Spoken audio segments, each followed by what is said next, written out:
2 billion people will watch the 2028 Los Angeles Olympics.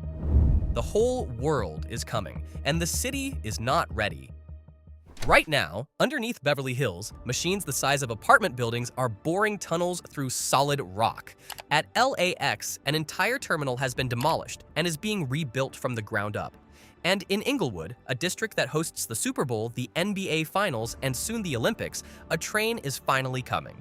This is a $50 billion transformation of one of the most complex cities on Earth, and the clock is already ticking. Los Angeles has been promised a world-class infrastructure overhaul for decades. The 2028 Olympics creates the deadline: $35 billion in rail expansion, a $30 billion airport reinvention, a new subway reaching neighborhoods that have never had one, a people mover being built to carry 30 million passengers to the airport every year. This is the story of 5 mega projects racing to reshape Los Angeles, and what happens if even one of them falls behind. Here's something people forget about LA. The city that invented car culture is now trying to build its way out of it in under 3 years. LA Metro is executing a $35 billion rail expansion program. 10 major events are hitting the region between 2025 and 2028. The World Cup, the Super Bowl, and then the Olympics.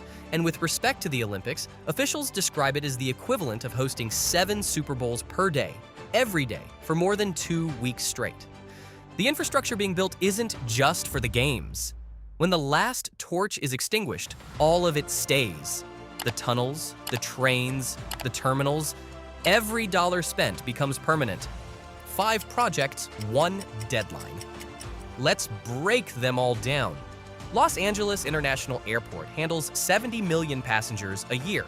It is one of the busiest airports on the planet, and, until recently, one of the most miserable to navigate. That's changing. LAX is in the middle of a $30 billion capital improvement program, one of the largest airport overhauls in American history. The centerpiece is the automated people mover, a driverless elevated train being built to loop the entire airport. No driver, no traffic. Designed to arrive every 2 minutes, it will connect all the terminals, rental car facilities, remote parking, and for the first time ever, a direct link to the LA Metro rail network. Once operational, it is projected to carry 30 million passengers annually and eliminate 42 million vehicle miles of traffic around the airport every year. Think about that.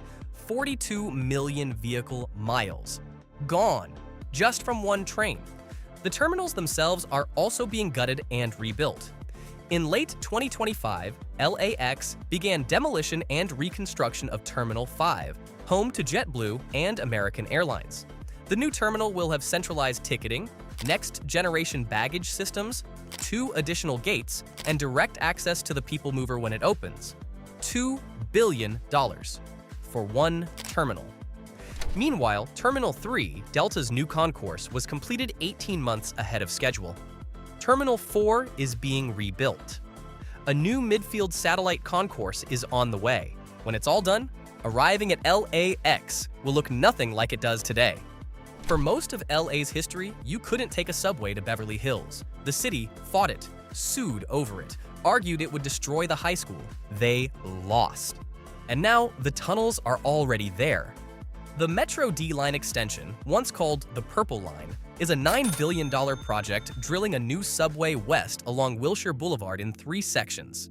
Section 1, from Koreatown to La Cienega in Beverly Hills, opened in May 2026. Section 2 pushes through to Century City and is scheduled for spring 2027. Section 3 reaches all the way to UCLA and the VA Hospital in Westwood and is targeted for completion before the games begin. When all 3 sections open, a rider can go from downtown Los Angeles to UCLA in under 30 minutes, a trip that currently takes an hour by car. The tunneling work alone is an engineering story. Boring machines carved their way beneath skyscrapers, hospitals, and schools. Workers at one point used shovels by hand to remove old steel beams blocking the machine's path, rather than risk structural damage to the buildings above. The subway is already running. The city that said it couldn't be done is riding it. Inglewood's sports corridor is one of the most congested places in Southern California. SoFi Stadium seats 70,000. The Intuit Dome holds 18,000. The Kia Forum adds another 17,000. When events overlap, the surrounding streets turn into parking lots. The original plan was a 1.6-mile elevated people mover connecting all three venues directly to the Metro K line. Simple, short, essential. Then it fell apart. The $2 billion suspended rail was scrapped after local opposition. In April 2025, it was replaced with a shuttle bus network. Not the headline anyone wanted, but the K line, the Crenshaw/LAX light rail, is operational. Visitors can ride it toward Inglewood and connect via shuttle to the venues. The shuttles use local roads and it's not seamless, but it gives millions of fans a real alternative to driving. SoFi Stadium will also host Olympic swimming. A temporary pool with 38,000 seats installed inside will make it the largest swimming venue in Olympic history. In January 2025, wildfires tore through Pacific Palisades and Altadena. The fires came within miles of the Rose Bowl. Riviera Country Club, set to host Olympic golf, was inside an evacuation zone. UCLA sat just outside the perimeter. None of the Olympic venues were damaged. But the city was shaken. Because here's the problem nobody had planned for. The same contractors, supply chains, and construction workforce LA needs to finish its Olympic infrastructure now also needs to rebuild thousands of homes. Officials said there was no reason to expect delays, but experts warned of an invisible pressure building. Too much demand, not enough workers, not enough materials. LA is simultaneously rebuilding from a disaster and preparing for the world to show up and watch, building everything at once, hoping it all lands on time. Here's what the numbers actually look like. The 2028 Games will feature 800 events with 15,000 athletes across more than 80 venues. In 1984, there were 221 events and 6,829 athletes. The Games have more than doubled in scale, but LA is building 0 permanent new venues. It's all existing infrastructure. The LAX automated people mover runs on 2.25 miles of elevated track and took nearly a decade to build. It is expected to pay for itself through reduced congestion costs within its first decade of operation. LA Metro is adding 250 new subway cars ahead of the Games. It is also upgrading 1,000 intersections with adaptive traffic signals, each one reconfigured so a computer can decide in real time when to give green lights to buses and emergency vehicles. The original Games budget was $5.3 billion in 2017. By 2024, it had risen to $6.9 billion. For context, the 1984 LA Olympics turned a profit of over $200 million. Nobody expects that now. The Games are 6 times bigger, and the federal government approved $1 billion specifically for the Games, the largest direct federal investment in a US Olympics in decades. But here's the part nobody's really talking about. LA 28, the private organizing committee, has pledged to raise the entire operational budget through sponsorships, broadcast rights, and ticket sales. No public money, at least in theory. Here's the fine print. If they go over budget, the city of Los Angeles could be on the hook. The city council president said plainly that they absolutely cannot afford a miss. Meanwhile, the convention center expansion, a $2.6 billion project, will actually pause construction during the 2028 Games so events can run.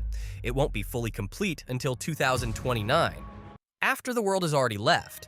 So the question everyone is dancing around, will all of this actually be finished in time? The tunnels, the terminals, the people mover, the signals? Will any of it actually work smoothly when 15,000 athletes and millions of visitors descend on a city still rebuilding from wildfires, still completing rail lines, still tearing down terminals? We genuinely don't know yet. And that's not a bad thing to say. That's the truth. In fairness, Los Angeles has hosted the Olympics before, in 1932 and in 1984. Both times, the city pulled it together at the last minute and somehow looked better than anyone expected. The city's unofficial motto at this point might as well be perpetually under construction, somehow operational, which, come to think of it, is also an accurate description of most of LA's freeways since 1962. Here's what we know for certain. A subway is already running beneath Beverly Hills. An airport train is being built to carry 30 million passengers a year. A 70,000-seat stadium will become the largest Olympic swimming venue ever built. And a city famous for being impossible to navigate without a car is building right now a version of itself where you don't need one. Whether every project lands on schedule, whether the budgets hold, whether the wildfire recovery leaves the timeline intact, those are open questions. But the transformation has already begun. These aren't plans anymore. They're tunnels, they're terminals, they're trains running underground through one of the most car-dependent cities in the world. 2028 is the deadline. What comes after is the city Los Angeles has been promising itself for 50 years. The world is watching. For once, so is the clock.